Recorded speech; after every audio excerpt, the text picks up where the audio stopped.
Si c'est celle qui est derrière ou devant, j'en sais rien. La principale. Ou... Bon, en tout cas, c'est bien emballé.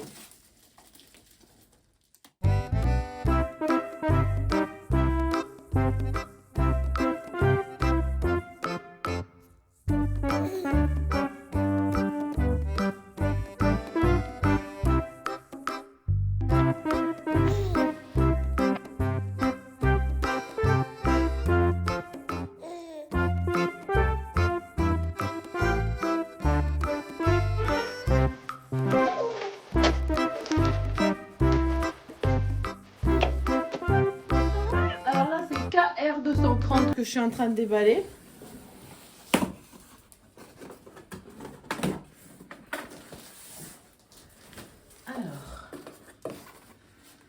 Alors là, il y a un exemple.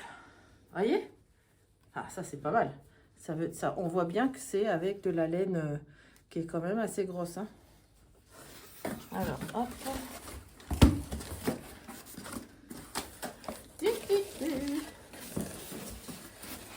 Alors, hop là.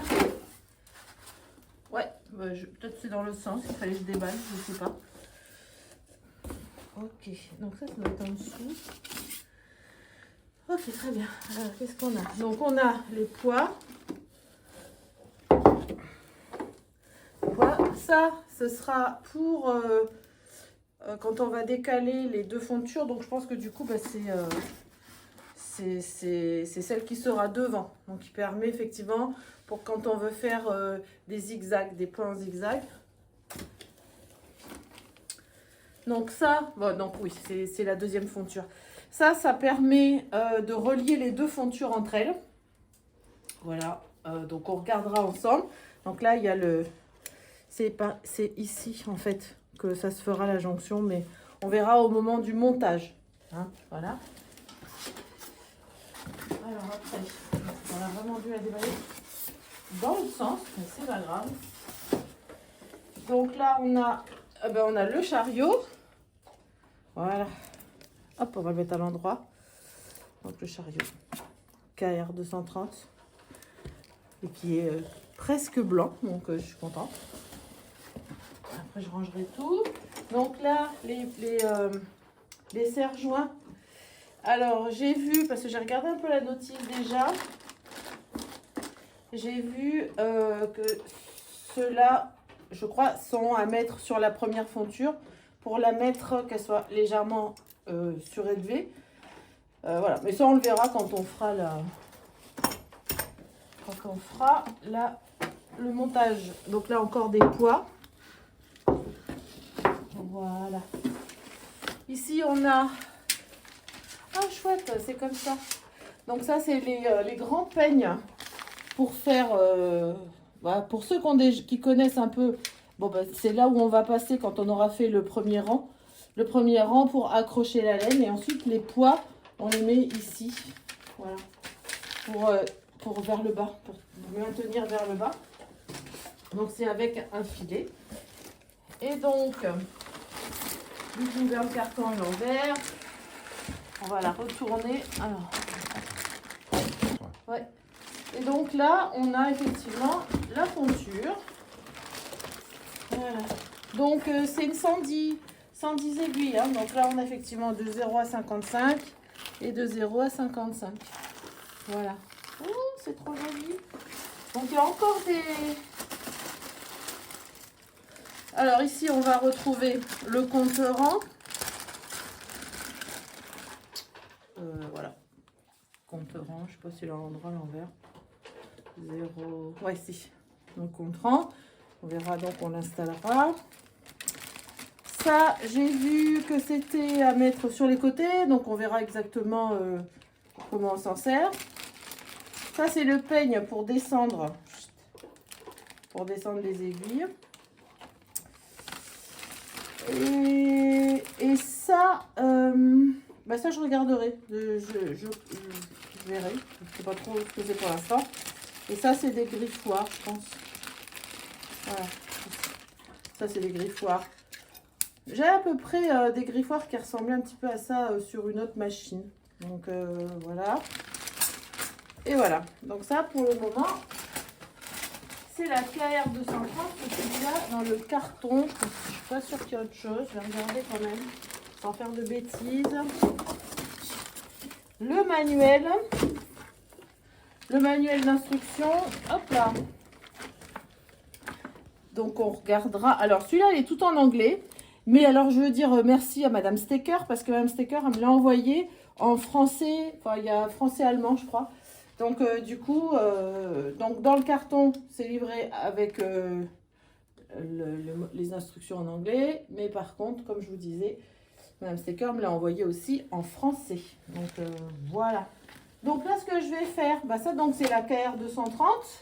Je vais la ranger. Et puis je vais déballer l'autre maintenant, la KH 230. Et on va voir ce que ça contient. Donc pour l'instant, je range. Et on voit ensuite l'autre fonture. Allez, c'est parti pour la fonture principale, la KH 230. Donc en fait, chez Stecker, elle s'appelle Sister KH 230, KR 230.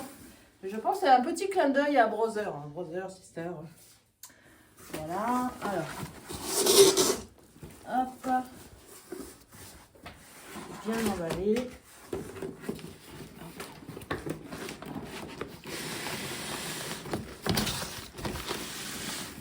Collez-moi sur ma machine.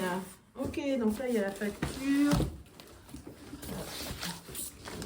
Et là il y a collez-moi sur la machine. Ça tombe bien. Donc là il y aura bien le logo de chez Stecker, peut-être. Ah non. Si. Donc là on va faire un petit truc là pour qu'on voit bien l'établissement Stecker. Donc voilà, Stecker, elle est très gentille. Il y a quelques années, je l'avais déjà eu au téléphone. Et voilà, j'avais donc acheté comme pour ceux qui ont vu déjà mes vidéos, la LK150, la Silver Reed. Et voilà, j'en étais très satisfaite. J'en suis toujours très satisfaite. Mais c'est juste qu'elle ne correspond plus à mes attentes. Parce que, ben voilà quoi. Les cotes 1-1, j'ai plus envie de les faire. Voilà.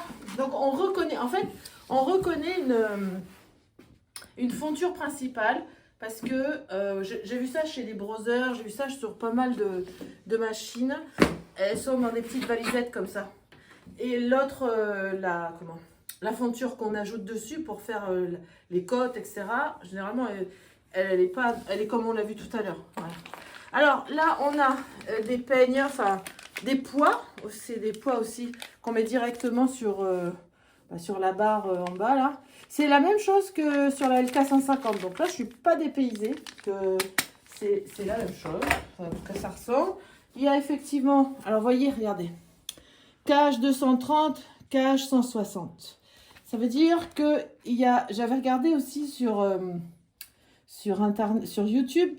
À un moment donné, il y a des comparatifs entre la KH 230 et la KH 160.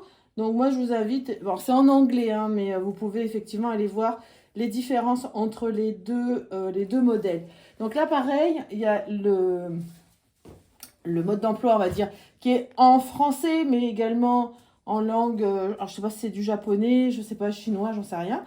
Mais Madame Stecker, merci Madame Stecker, m'a donné la version en français. Donc je vais pouvoir vous en faire bénéficier pour bien vous expliquer les choses. Voilà. Alors, hop, on va sortir la jolie valise. Magnifique, magnifique. Du coup, alors on a ici, donc ça je peux en parler aussi. Donc on va avoir, je vais tout enlever comme ça vous allez voir ce qu'il y a dedans. Alors ça, si vous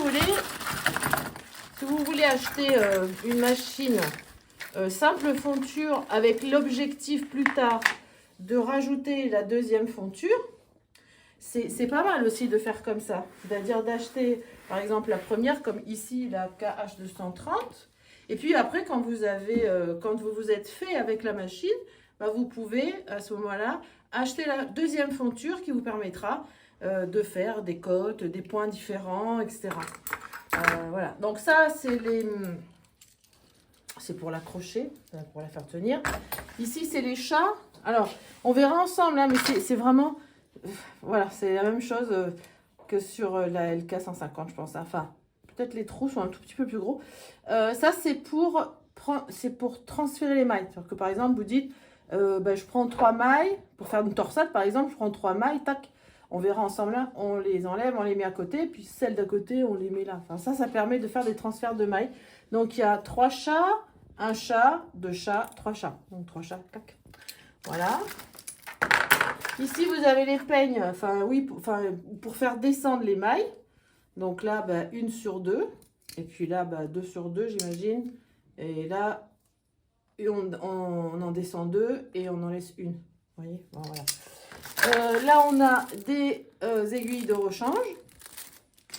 Voilà. Ici, on va avoir l'huile parce que, pour nettoyer la machine. Une fois qu'on a fini un ouvrage, c'est bien quand même de faire du nettoyage au niveau du chariot, au niveau des aiguilles, au niveau d'un peu tout, pour que ça soit nickel pour la fois d'après. Donc voilà. Donc si on regarde, on a ça, la petite brosse pour enlever les petits trucs de laine, etc. qui peuvent se mettre effectivement quand on travaille. Alors ça c'est un outil très pratique parce que hop, ça permet d'attraper une maille. Vous voyez, par exemple, quand on veut remailler, on démaille, tac, tac, tac, tac, j'allais dire, oui, un rang, non pas un rang, mais enfin une colonne, on va dire. Et puis ensuite, on attrape la maille, et puis hop, on peut la passer comme ça. Mais bon, là, je vous le dis comme ça, mais ça s'appelle un remailleur, voilà. Vous perdez une maille, c'est vraiment l'outil. Alors, même si vous faites du tricot à la main, ça, c'est l'outil qu'il faut avoir toujours chez soi. Donc là, on en a parlé. Ça, les aiguilles. Ça, donc, l'huile.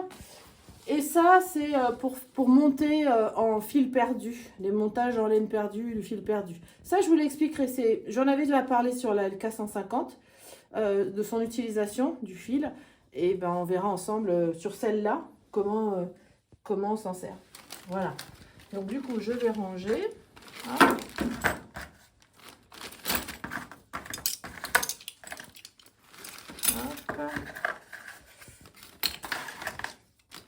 Alors, je suis contente parce qu'elle est blanche et qu'elle n'est pas jaune. Voilà. Je ne voulais pas que la machine soit jaune. Ok, allez, on va ouvrir. Maintenant, on va la mettre à l'endroit parce que là, je pense que je suis à l'envers. Non, non. Alors, voilà. Oui, ça, c'est en dessous. Donc, ça sera effectivement avec ça qu'on va la bloquer sur la table. Alors, moi, j'ai une table qui est une table pour machine à tricoter parce que j'avais acheté une machine à tricoter d'occasion. Et du coup, la table était avec. Donc, c'est pratique parce que du coup, j'ai déjà la table. Et donc, on va pouvoir la fixer avec ça. Et du coup, initialement, avec ceux-là, vous voyez, qu'on avait vu tout à l'heure. Mais maintenant, comme il y a la double fonture et que je vais vous faire une vidéo pour le montage de la deuxième fonture, eh bien ça, on verra que ce sera remplacé par ceux qui ont été livrés avec la deuxième fonture, la KR230. Alors là, attends.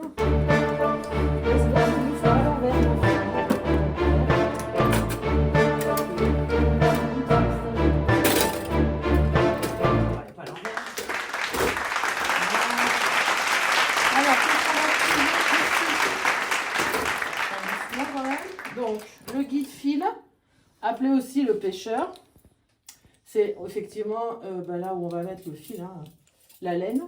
Donc, voilà. Bon, ça, on le verra ensemble. Bon, voilà, c'est avec ces grandes antennes. Je vais le poser à côté. Alors, ici, on va avoir... ça, c'est pour le chariot. C'est pour le chariot. Alors, ça, on regardera vraiment à quoi il sert celui-là. Parce que j'en suis pas sûre pour le moment. Donc, je ne veux pas dire de bêtises. Voilà. Ensuite, qu'est-ce qu'on a là? Donc là, on a évidemment le chariot. Donc avec... là, c'est bon. Donc, je pense que je l'ai pris dans le mauvais sens, effectivement. Ouais. Ouais. Alors, hop. Voilà. Vous voyez, ça se sépare. Voilà. Bon, je ne sais pas comment je vais le mettre, je vais pas faire de bêtises. Du coup, je vais la mettre hop, dans l'autre sens. Comme ça, vous allez la voir à l'endroit. Voilà. Donc là, le chariot, évidemment, il est bloqué. Hein, donc, on regardera ensemble. Au moment du montage, je vous montrerai comment débloquer le chariot sans forcer. Donc là, on voit que les aiguilles, elles sont quand même assez grosses. Hein. Voilà. Donc ça va être pratique pour tricoter jusqu'au 5, je pense. Voilà, donc on a bien 55 d'un côté, 55 de l'autre. Donc 110 mailles en tout. 110 aiguilles, on va dire. Et voilà. Et non, là, c'est en fer. Hein. Donc je suis contente. Elle est belle. Hein. Dedans, je ne vous l'ai pas dit, je l'ai vu, il est là. Il y a le peigne pour tenir. Alors attendez, comment on enlève ça? Je ne veux pas faire de bêtises. Voilà. Il y a un petit. Voilà. Parce qu'après, c'est pratique quand vous rangez, quoi. Et voilà. Donc, du coup, ça, quand on a fait le premier rang, enfin, le rang de montage, et on verra comment on le fait, eh bien, on va agripper. Voilà, ça va tomber vers le bas pour tirer la laine vers le bas. Voilà. Eh bien, écoutez. Et ça, est-ce que c'est en 3 parties? Pas l'impression. Non. Bah, de toute façon, enfin, vu que je l'ai acheté la deuxième fonture, sincèrement, celui-là, je l'utiliserai pas. Donc, j'utiliserai l'autre avec le filin. Voilà. Mais après, bon, là, je vais le tester. Je sais pas. Voilà, bah, écoutez, la prochaine, là, c'était vraiment la présentation. Je voulais remercier encore une fois. Alors, je ne gagne rien à parler de stickers. C'est juste que voilà, c'est des gens que j'apprécie, leur professionnalisme, la gentillesse de la dame surtout. Et voilà quoi. Donc c'est pour ça que je les cite à chaque fois. Donc je les remercie à chaque fois. Et voilà. Donc là, je vais essayer de ranger ça. Voilà. C'était juste déballer parce que j'en mourais d'envie de déballer pour voir à quoi elle ressemblait.